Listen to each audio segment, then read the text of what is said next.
পেট থেকে কুফরি জাদু বের করুন মাত্র 3 দিনে। আপনি একটি আমল করলে আপনার পেটের ভিতরে যদি কেউ কুফরি জাদু করে, কেউ যদি ব্ল্যাক ম্যাজিক করে অথবা কুফরি কালাম করে, তাহলে সেটা মাত্র 3 দিনের ভিতরে বের হওয়া সম্ভব। কোনো কবিরাজের কাছে যেতে হবে না, কেননা কবিরাজের কাছে গেলে অনেক সময় কবিরাজরা বিভিন্ন ধরনের জিন চালান করে দিয়ে সমস্যা থাকুক আর না থাকুক আপনাকে বিপদে ফেলতে পারে। কিন্তু ব্ল্যাক ম্যাজিক, জাদু না কুফরি কালাম, এটা সত্য, এটা কিন্তু নবীজি সাল্লাল্লাহু আলাইহি সাল্লাম এর দ্বারা প্রমাণিত হয়। নবীজি সাল্লাল্লাহু আলাইহি সাল্লামকেও কিন্তু জাদুটনা করা হয়েছিল। এক ইহুদি মহিলা লাবিদ ইবনে আসাম নবীজি সাল্লাল্লাহু আলাইহি সাল্লামের চুল মোবারক নিয়ে 11টা গিরা দিয়ে জাদু করেছিল। নবী সাল্লাল্লাহু আলাইহি সাল্লাম অসুস্থ হয়ে পড়েছিলেন। ফাইনালি শেষ পর্যন্ত আল্লাহ পাক রব্বুল আলামিন জিবরাইল সালামের মাধ্যমে জানিয়ে দিয়েছেন যে আপনাকে জাদু করা হয়েছে। আল্লাহ পাক রব্বুল আলামিন 2টা সূরা নাযিল করেছেন, সূরা ফালাক আর সূরা নাস। এই সূরা ফালাক এবং নাস দিয়ে নবীজি সাল্লাল্লাহু আলাইহি সাল্লাম 11টা আয়াত ছিল, 11টা আয়াত করে ফু দিয়েছে, সাথে সাথে 11টা গিরা খুলে গিয়ে নবীজি সাল্লাল্লাহু আলাইহি সাল্লাম সম্পূর্ণ সুস্থ হয়েছেন।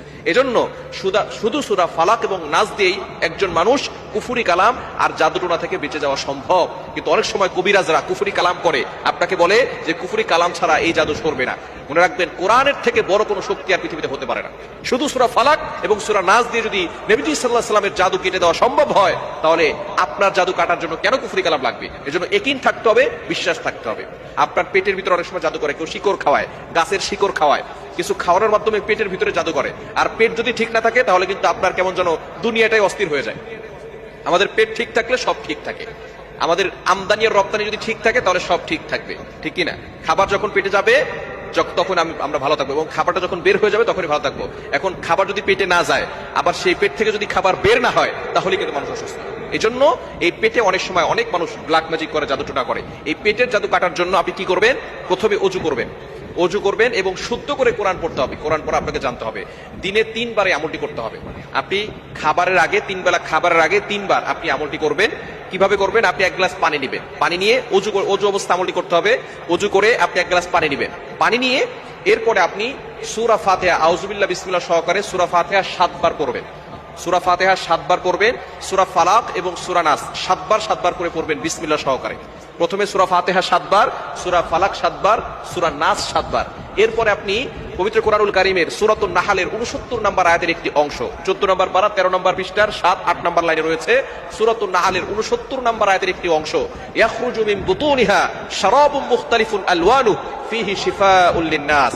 এটা আপনি পড়বেন 21 বার, পরে পানিতে ফু দিবেন, এরপরে বিসমিল্লাহ বলে আপনি পানিটা পান করবেন। প্রতিদিন আপনি 3 দিনের ভিতরে ভালো ফলাফল পাবেন। আপনার কুফরি জাদু পেটের ভিতরে যদি কেউ করে থাকে, সেটা আল্লাহ পাক রব্বুল আলামিন এই আমলের মাধ্যমে বের করে দিবেন। দিনে 3 বার আমল করবেন, 3 দিন আমল করলেই আল্লাহ পাক রব্বুল আলামিন পেটের ভিতরে যদি কোনো কুফরি জাদু থাকে, আপনি দেখবেন যে আপনার পেট ব্যথা হচ্ছে, আপনার মাথা ব্যথা করতেছে, বিভিন্ন ধরনের সমস্যা হচ্ছে, কোনো কিছু ভালো লাগে না, মন বসে না, এগুলো সব হচ্ছে জাদুটোনার লক্ষণ।